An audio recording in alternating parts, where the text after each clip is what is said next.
আসসালামু আলাইকুম। আশা করি আপনারা অনেকে ভালো আছেন। কম্প্রেসার কি আজ আমরা এই ভিডিওতে দেখব। কম্প্রেসার একটি মেকানিক্যাল ডিভাইস যা গ্যাসের আয়তন কমানোর মাধ্যমে চাপ বৃদ্ধি করে। এর মাধ্যমে উচ্চ চাপের বাতাস বা অন্যান্য গ্যাস সরবরাহ করা যায়। কম্প্রেসার বিভিন্ন কাজে ব্যবহার করা হয়।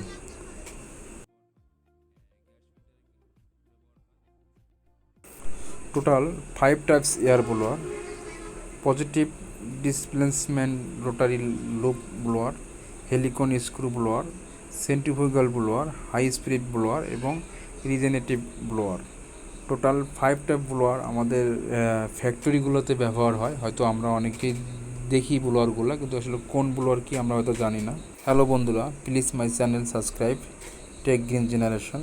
আপনি অবশ্যই লাইক এবং শেয়ার দিবেন। পজিটিভ রোটারি রুপ ব্লোয়ার, এটাকে রুটস টাইপ ব্লোয়ার বলে থাকে। এই ব্লোয়ার অনেকটাই ভ্যান বা ইউ টাইপের বলে থাকে। দুটা স্ক্রু মাধ্যমে এয়ার কম্প্রেসার বা এয়ার তৈরি হয়ে থাকে।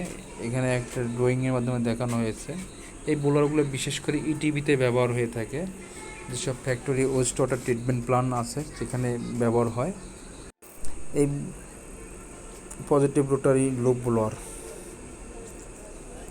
ব্লোয়ার কি?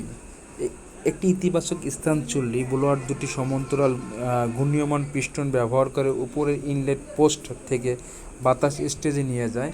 এগুলি একটি আবাসনের মাধ্যমে মাউন্ট করা হয়, যাকে কনভেয়িং চেম্বার বলা হয়ে থাকে এই ব্লোয়ারের বডিকে। এই ব্লোয়ারগুলো কয়েক টাইপের হয়ে থাকতে পারে। কোনোটা ক্যানোপি সিস্টেম হতে পারে, ক্যানোপি ছাড়াও হয়ে যায়। যেটা ক্যানোপি অর্থ হচ্ছে ব্লোয়ারটাকে সাউন্ড প্রুফ করা বা বাইরে সাউন্ড যাবে না। আর যেটা ক্যানোপি ছাড়া, সেটা বাইরের শব্দটা অনেক বেশি, যেটাকে ডিবি বলা হয় এয়ার ইমিশন টেস্টের রিপোর্টে।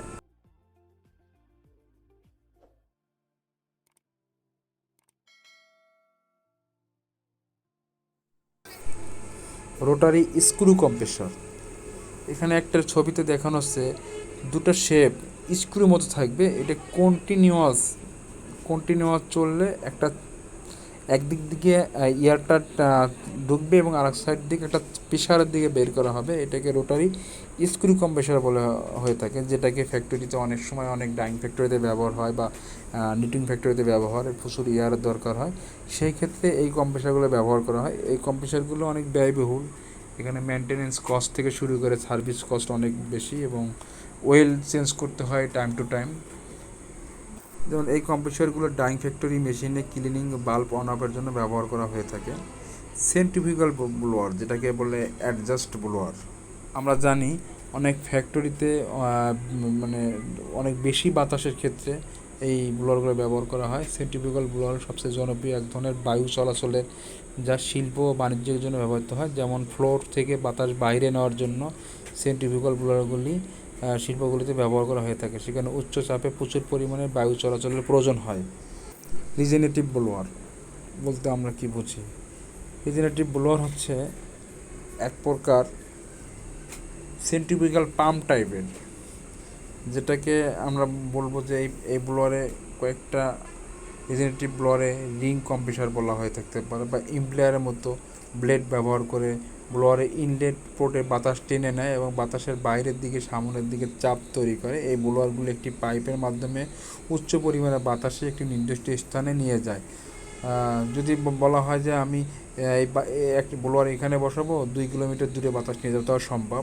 টার্বো ব্লোয়ার, এখন অনেক টিভিতেই টার্বো টাইপের ব্লোয়ারগুলো ব্যবহার করা হয়। এই ব্লোয়ারগুলো অনেক দামি ব্লোয়ার। এক কথায় এই ব্লোয়ারগুলোর মেনটেনেন্স কস্ট খুবই কম।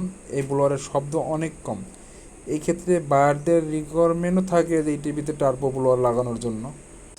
হেলিকন স্ক্রু ব্লোয়ার, বিশেষ করে ফ্যাক্টরিতে থাকে। যেসব ফ্যাক্টরিতে বেশি চাপের এয়ার লাগে, যাকে হেলিকন স্ক্রু ব্লোয়ার বলে। এগুলি ক্ষয়কারী, নিষ্ক্রিয় এবং বিস্ফোরক গ্যাস যেমন নাইট্রোজেন, প্রাকৃতিক গ্যাস, ফ্লোয়ার বা ভেন্ট গ্যাস, ক্লোরিন গ্যাস, রাসায়নিক, উদ্ভিদ এবং শোধনাগারগুলিতে উৎপাদনের জন্য হাইড্রোকার্বনের সংমিশ্রণের বোঝাতে সংকুচিত করতে বুস্ট করতে ব্যবহৃত হয়।